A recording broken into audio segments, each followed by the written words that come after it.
Hello everyone, कैसे हैं आप लोग। उम्मीद है अच्छे होंगे। आप लोग लेक्चर नहीं देख रहे हैं, ठीक है, मत देखिए, लेकिन जो भी बच्चे देख रहे हैं वो लोग कंटिन्यू देखिए और पढ़िए, ठीक है। आज हम लोग ZIFT के बारे में जानेंगे। पहले इसको सुनिए, फिर इसके बाद अच्छा से एक्सप्लेन करेंगे, ठीक है। 100% समझिएगा। जायगोट इंट्राफेलोपियन ट्रांसफर, युग्मनज का अंतरफेलोपियन स्थानांतरण क्या है पहले समझिए। यह तकनीकी डेबरा एटल एक साइंटिस्ट थे जिन्होंने 1896 में विकसित किया।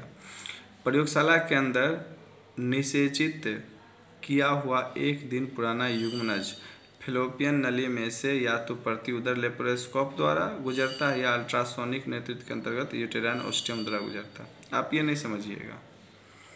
आप कहिएगा सर आप लिख भी रहे हैं, समझा भी नहीं रहे हैं, तो चलिए इसको भूल जाइए। आप कुछ नहीं लिखे हैं, हम दूसरा भी लिखे हैं, आप इसको कुछ नहीं लिखे, बस इतना समझिए ये क्या है। इसको समझाने के लिए हम आगे बता रहे हैं, परेशान मत होइए। पहले आगे जो बता रहे हैं उसको समझिए, इसी विधि को समझाएंगे। देखिए मैंने लिखा है कि इस विधि को आसान तरीक़ा से समझें कि युग्मनज का अंतरफेलोपियन स्थानांतरण क्या है। सबसे पहले ये समझिए कि युग्मनज का क्या करना है। तो युग्मनज का हमें फेलोपियन के अंदर स्थानांतरित करना है। तो युग्मनज पहले तैयार करेंगे ना, इसमें पुरुष से स्पर्म और जो वुमेन्स है, जो वुमेन है, वुमेन से क्या ले लेंगे, ओवम। इसको पात्रे निषेचन यानी IVF के द्वारा युग्मनज में विकसित कर लेंगे, यानी निषेचन के द्वारा युग्मनज तैयार कर लेंगे, ठीक है।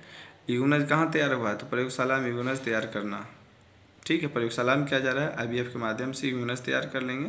किसी पुरुष का स्पर्म, किसी स्त्री का, या यह पुरुष जो है जो पिता है वो भी हो सकता है या दूसरा भी हो सकता है, क्योंकि यहाँ बच्चे से मतलब है, शिशु से मतलब है। तो मेल से स्पर्म, वुमन से ओवम लेकर के पात्रे निषेचन के द्वारा युग्मनज तैयार कर लेंगे। ये लेप्रोस्कोप है, ये क्या है, मान लो ये लेप्रोस्कोप है। मतलब ये कि समझिए सुई के जैसा होता है, इतना मोटा नहीं होता है, सुई के जैसा होता है, समझ लीजिए सुई के जैसा। तो इस लेप्रोस्कोप के द्वारा जो महिला है, ये मान लो ये महिला है, इस महिला, ये कौन महिला है, बांझ महिला है, इसी को संतान चाहिए। इस महिला के जो फेलोपियन नली है, ये फेलोपियन नली है ना जी, ये क्या है, फेलोपियन नली है, ये फेलोपियन नली। इस फेलोपियन नली में युग्मनज को स्थानांतरित कर दिया जाता है। किसके माध्यम से, तो ये स्थानांतरित किया जाता है लेप्रोस्कोप के माध्यम से। नॉर्मल सी बात है, आप क्या समझे कि प्रयोगशाला में IVF के माध्यम से युग्मनज को बना लो और इसी युग्मनज को बांझ महिला के फेलोपियन नली में स्थानांतरित करा दो। इसी को क्या कहते हैं, युग्मनज अंतरफेलोपियन स्थानांतरण। कितना आसानी है। अब ऊपर वाला मत लिखिएगा, अब जो हम बता रहे हैं वो लिख लीजिए, ये लिखिए आप। अब ये क्या है भाई, देख लीजिए। सर्वप्रथम मेल से स्पर्म तथा फीमेल से ओवम प्राप्त कर इसे IVF या पात्रे निषेचन के सहायता से प्रयोगशाला में युग्मनज या जायगोट बना लिया जाता है। फिर इस युग्मनज को लेप्रोस्कोप के मदद से फीमेल के फेलोपियन नली में स्थानांतरित कर दिया जाता है, जिसे ही ZIFT या युग्मनज का अंतरफेलोपियन स्थानांतरण कहा जाता है। क्लियर है। अब नेक्स्ट है और लास्ट है ET। देखिए ET है क्या भाई, ET क्या है। ET मतलब भ्रूण, एम्ब्रायो ट्रांसफर, भ्रूण स्थानांतरण। मतलब भ्रूण को तैयार करना है और स्थानांतरित करना है। कहाँ, पहले देखिए, मान लीजिए कि A कोई पुरुष है, B कोई महिला है, स्त्री है। अब हम क्या कर रहे हैं, देखिए A और B जो है, इसको प्रॉब्लम क्या है कि ये प्राकृतिक रूप से संतान उत्पन्न नहीं कर सकता है, लेकिन संतान, दोनों को संतान का सुख चाहिए। तो ऐसे बांझ दंपति के लिए क्या करना है, ET वरदान साबित होता है। करेंगे क्या, सबसे पहले हम क्या करेंगे, दाता पुरुष दाता स्त्री से शुक्राणु अंडाणु ले लेंगे, ठीक है।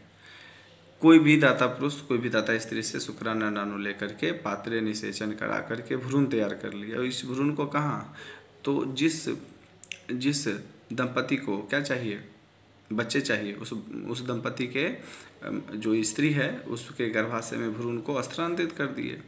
क्या हो गया, गर्भाशय में, ये क्या है, गर्भाशय है, देखिए ये गर्भाशय है।